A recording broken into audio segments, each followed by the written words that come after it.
उनके बच्चे आए तब तक का ये बच्चे भी आप ही के हैं। अब वो घबरा गए, मैं तो प्रचारक हूँ, अभी क्या ना कह दें बच्चे।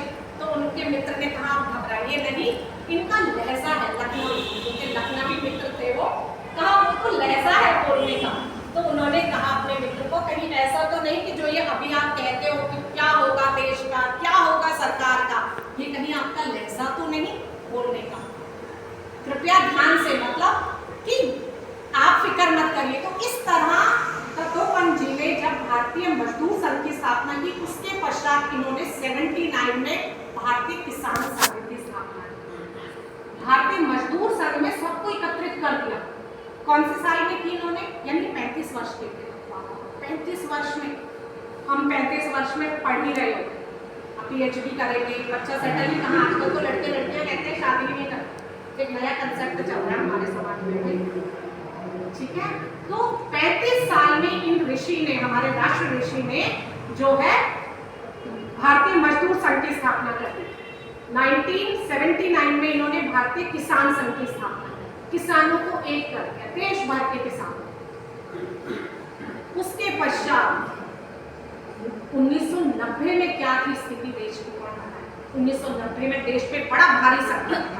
1990 में हमारा सोना गिरवी रखा जा चुका था बाहर के देशों में। 1990 में WTO की स्थापना। अच्छा, दो मॉडल थे, एक कैपिटलिस्टिक मॉडल था, एक सोशलिस्टिक, है ना, साम्यवाद और पूंजीवाद। साम्यवाद जब ये रूस, इन्होंने कई देशों की यात्राएं की, तत्वपंत जी ने कई देश की अर्थव्यवस्थाओं का अध्ययन कर डाला। रूस का कहा कि रूस में जो है साम्यवाद वो अंत होने वाला है उसका बहुत जल्दी, कुछ हमें करने की जरूरत नहीं, और बाकी धराशायी हो गया, क्योंकि पूरी दुनिया विश्व इन दो धुरियों में बढ़ चुका था। उसके पश्चात या तो पूंजीवाद अपनाएंगे या और हमने बीच का रास्ता चुना, तृतीय विकल्प चुना कि हमारी मिश्रित अर्थव्यवस्था होगी, राष्ट्रवाद। भारत, हमारी श्रद्धा ऋषि ने क्या कहा? भारत राष्ट्रवाद से चलेगा, ना पूंजीवाद से चलेगा ना साम्यवाद से चलेगा। ये तो धराशायी हो गया मॉडल जो रशिया का था और चाइना का था। कम्युनिस्ट उन्होंने चाइना भी गए, कहा वहां तो नाम मात्र की कम्युनिस्ट सरकार। भारतीय मजदूर संघ की तरफ से प्रतिनिधित्व चाइना गया था इनके उसमें गाइडेंस। तो वहां पे चाइना में रेडियो में भी इनका प्रसारण हुआ था। एक तरफ इन्होंने कहा, लेकिन पूंजीवाद तो जड़े फैला रहा था। अमेरिका एक ताकत बन के उभर गया था। 1990 में अमेरिका के माध्यम से WTO, IMF और MNCs कंपनियों के माध्यम से पूरे विश्व को अपनी तरफ घेरने की ये योजना बन चुकी है। इसको कोई समझ सकता है? भारत ने अपने द्वार खोल दिए थे LPG model, liberalisation, privatisation, globalisation के माध्यम से। भारत ने विश्व पटल में अपने द्वार खोल दिए। आइए MNCs आएंगी, हमारे देश में निवेश करिए, हमारे लोगों को प्रशिक्षित करिए। लेकिन ये कौन बाहर से संचालित कर रहा था? अमेरिका। पूंजीवाद, यानी जो हमारा मॉडल जो था, हम क्योंकि ऋण से दबे हुए थे, हमारा सोना गिरवी रखा जा चुका था। भारत सरकार का फिस्कल डेफिसिट, घाटा कब होता है? राजस्व घाटा। बजट होता है एक्सपेंडिचर और इनकम की स्टेटमेंट में बजट में आपके expenditures are more than income, तो क्या होगा? आपको लोन लेना पड़ेगा ना। अब भाई मैं कमा 10,000 रही हूँ और मेरा खर्चा 18,000 है, तो 8,000 में कहां से लाऊंगी? तो उसी तरह सरकार का इनकम कम है लेकिन एक्सपेंडिचर व्यय ज्यादा है, तो सरकार कहां से उसको पूरा करेगी? लोन लेगी। तो सरकार ने अपना सोना गिरवी रख दिया था। भारत ऋण से दबा हुआ था। ऐसे में भारत के पास एक ऑप्शन था, घुटने टेकना पूंजीवाद के आगे। इन्होंने कहा ये कैसे हो सकता है? एक ब्रिटिश इंडिया कंपनी आई थी ना यहाँ, क्या हुआ? भारत को गुलाम बना दिया महज चंद लोगों ने। तो सोचिए अगर इन MNCs का कब्जा यहाँ हो जाता। ऐसे में वाकई मैं जब मैंने स्वदेशी जागरण मंच ज्वाइन किया था, मैंने कहा इतना भयंकर ग्लोबलाइजेशन है और हम स्वदेशी की बात कर रहे हैं। सोचिए 1990 में उनकी उम्र 70 साल हो गई। 70 साल में उनके माइंड में आ रहा है नहीं, हमें अपने देश को बचाना है, अपनी अर्थव्यवस्था को बचाना है, और वो स्वदेशी के माध्यम से ही होगी। उन्होंने पहला व्यक्ति था जिसने WTO का विरोध किया। डंकेल प्रस्ताव आए थे, GT मस्टर्ड सीड आया था। क्या होता है वो? जेनेटिकली, GM सीड जब हम कहते हैं जेनेटिकली मॉडिफाइड सीड। अभी हमारी कृषि खेती क्या होती है? हम बीज डाल देते हैं जो पुराने बीज होते हैं, है ना। ये जेनेटिकली मॉडिफाइड। आजकल देखते हो अमरूद इतने बड़े बड़े आ रहे हैं, एक्सेप्शनली सब्जियों के आकार कुछ नहीं बड़े बड़े देख रहे हैं, वो सब क्या है? वो यही है जेनेटिकली मॉडिफाइड सीड्स। हमने विरोध किया इसका, स्वदेशी जागरण मंच बनाया इन्होंने, मंच। उस समय नागपुर के वीसी थे बोकारो जी।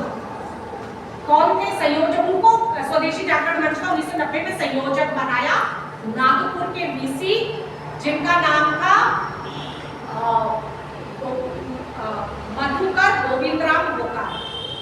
मधुकर गोविंदराम बोकारे को उन्होंने स्वदेशी जागरण मंच का संयोजक बनाया। भयंकर कम्युनिस्ट थे। भाई मैं खुद पढ़ के हैरान, मैं आपको बता रही हूँ ना, मैंने भी पढ़ा है, परंतु मैं अभी भी मैं ऐसे संगठन की योद्धा हूँ। ऐसे कम्युनिस्ट को भारतीय धारा में ले आए हमारे श्रद्धेय ऐसे विचार थे। सोचिए, उनको संस्थापक बना दिया और उसके बाद इन्होंने हिंदू इकोनॉमिक्स के एक बुक लिख डाली जो यहाँ के 1990 में संस्थापक बने।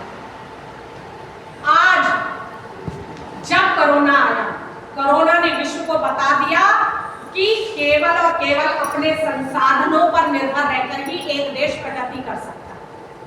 1990 में स्वदेशी जागरण मंच बनाया, उस मंच पर समान विचारधारा के लोगों को बैठाया, संगठन नहीं बनाया, मंच बनाया, जिस मंच पर समान विचारधारा के लोग आकर अपनी बात आपस में आदान प्रदान कर सके।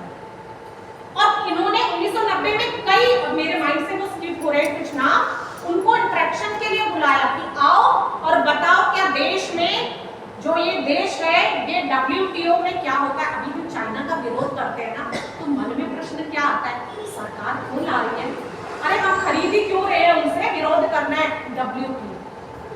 WTO कहता है आप किसी भी देश के माल को कोई भी सरकार बैन नहीं कर सकती। ये WTO की शर्त है, आप हस्ताक्षर कर चुके हैं उस पर।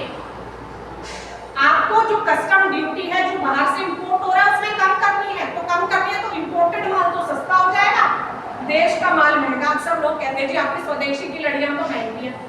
मैं लोगों को बता रही थी पंडारा रोड में, बहन आपने तो ये चाइनीज लगाई है, तो जी आपकी स्वदेशी की तो महंगी है। भाई जब इंपोर्ट पे आप शुल्क कम कर दोगे तो इंपोर्टेड माल सस्ता हो जाएगा। इसलिए सरकार कई बिंदुओं पर बहुत महत्वपूर्ण कार्य करती है। 1990 में स्वदेशी जागरण मंच की स्थापना के द्वारा उन्होंने कहा हमारा मॉडल भारतीय मॉडल हो, जो विकास का मॉडल होगा वो भारतीय होगा।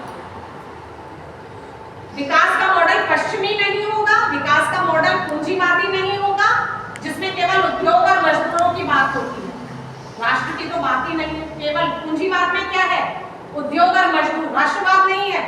साम्यवाद में केवल सरकार का नियंत्रण, सोशलिस्ट इकोनॉमी। जो हमारा क्या होगा, हमारी अर्थव्यवस्था राष्ट्रवाद से संचालित। उन्होंने कार्यकर्ताओं के बारे में बहुत अच्छी बात कही। एक बात बताइए, जब सैनिक युद्ध में जाता है तो युद्ध किससे लड़ा जाता है? वेपन से। तो क्या युद्ध वेपन लड़ता है? वो जो गोली है बंदूक में उसकी हाथ से चलाता है ना।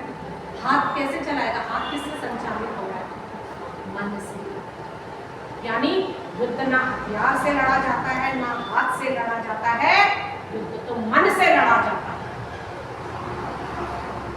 कार्यकर्ता का अगर मन राष्ट्र से संबंधित कार्यों में है तो उस कार्य की, आज हम प्रभु के दरबार में भी बैठे हैं, उस कार्य की सफलता में कोई भी संदेह नहीं है।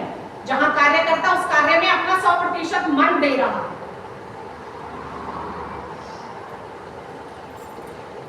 इन्होंने कहा जब अमेरिका और वियतनाम का युद्ध हुआ था, अमेरिका वियतनाम का युद्ध, अमेरिका के पास कौन जीता? 10 साल चल गया अमेरिका, अमेरिका जैसी महाशक्ति, उसके जो सैनिक है वो अस्त्र और शस्त्रों से सुसज्जित, लेकिन वियतनाम के सैनिक कैसे लड़ रहे थे? मन से। और अमेरिका के सैनिक कैसे लड़ रहे थे? बंदूक से। जीता कौन? कुछ युद्ध का फल ही नहीं आया, कुछ परिणाम ही नहीं हुआ। इतनी आधुनिक अस्त्र शस्त्र, हाई टेक्नोलॉजी, लेकिन सिर्फ उनकी बंदूकें चल रही। अब कहते हैं अमेरिका के सैनिक जहां जाएंगे कि पहले उनके लिए अच्छा ब्रेकफास्ट की होनी चाहिए, अच्छा होटल होना चाहिए, रहन सहन, बहुत भारतीय सैनिक या वियतनाम के कुछ नहीं है। ये राष्ट्रवाद है, ये राष्ट्र प्रेम है। अगर हमारे देश का प्रधानमंत्री कहीं जा रहा है और उस देश के कई हिंदुस्तानी लोग ने इकट्ठा करके घेरे, ये तो राष्ट्र प्रेम है। आज हम कहते हैं, अक्सर हम कहते हैं कि क्या है जी क्या, आजकल हम बहुत पढ़ लिख गए हैं और पढ़े लिखे लोग क्या कहते हैं, क्या बहुत रबिश और ये टॉकिंग, पूजा करो, ये करो, क्या है कर्म का सिद्धांत करो, कर्मण्यवाधिकार अस्ति। लेकिन कर्म का सिद्धांत भी धर्म विहीन है, कर्म भी धर्म विहीन है तो वो व्यर्थ। एक गांव के लोगों को उसके राजा ने कहा तुम पूजा पाठ नहीं करोगे, केवल कर्म के सिद्धांत से कार्य करो। बहुत दुखी हुए, लेकिन क्या करे, राजा का आदेश था, पूजा पाठ सब बंद कर दिया, पूजा पाठ बंद कर दिया। बहुत शिव भक्त थे उसके गांव के लोग, लेकिन राजा का आदेश था, खूब धन धान्य हुआ, सब अमीर हो गए। अमीर तो हो गए, लेकिन एक बहुत विचित्र घटना घट गई कि जी एक लड़के ने चोरी कर दिया। अरे जब इतना धन धान्य है तो चोरी किसकी, जी वहां पर ये ले गया किसी का सामान। समय तो देखा कौन सामान ले गया, तो राजा के सामने ले जाया गया।